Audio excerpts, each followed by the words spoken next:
Donald Trump was the very first president in my lifetime to take a hard line against China, and I'm proud to be the first and only governor in the country to kick communist China off our farmland and out of my state.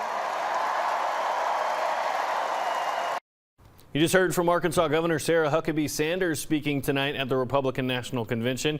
During her speech, Sanders expressed her strong support for former President Donald Trump while also touting her achievements as Arkansas's governor, such as legislation regarding foreign-owned agricultural land in the state.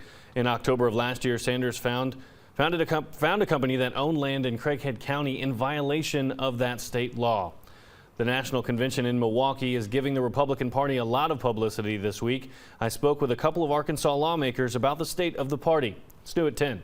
Hope that this opens the eyes of both parties, because there's been some very, very negative talk on both sides that's really went to the core. District 36 Representative Johnny Rye said this about the attack on former President Donald Trump at a rally in Pennsylvania. Following that attack, he wants some things to go back to the way they used to be before. I hope that we can get this thing straightened out and go back to normal with normal politics and at least have respect for one another.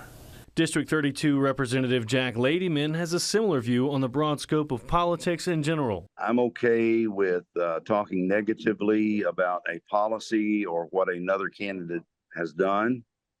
I don't like attacking people personally. I believe we have to tone that down a lot. Ladyman even goes so far as to avoid the topic altogether. When people ask me about who I'm running against, my answer is always, I'm not running against anyone. I'm running for an office, and that's what I focus on. In the Republican Party itself, Representative Rye says if Donald Trump wins the election in November, Governor Sarah Huckabee Sanders' relationship with the former president could be key to the future of Arkansas. Our governor actually worked for him for a while, and she's very close to the president, so you know that she's going to have a lot of influence on what goes on with us. Rye says there are a few key issues the party is focused on, including inflation. The cost of living is so much higher than what it was 4 or 5 years ago.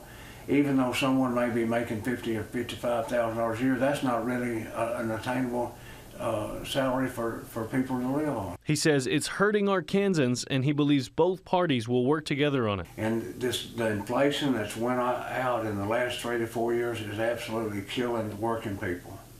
And I think that that's what they're going to unify on. He also says they need to focus on working together once elections are over and stop worrying about party affiliation. And I think we're doing things instead of Democrat and Republican so much, I think we're doing things in a business way, which there are good people on both sides of this. It's just a different way of thinking, that's all. Both representatives hope that events that transpired at former President Trump's rally will allow both parties to come together and lessen the chances of situations like that from happening again. The Democratic National Convention will begin August 19th in Chicago.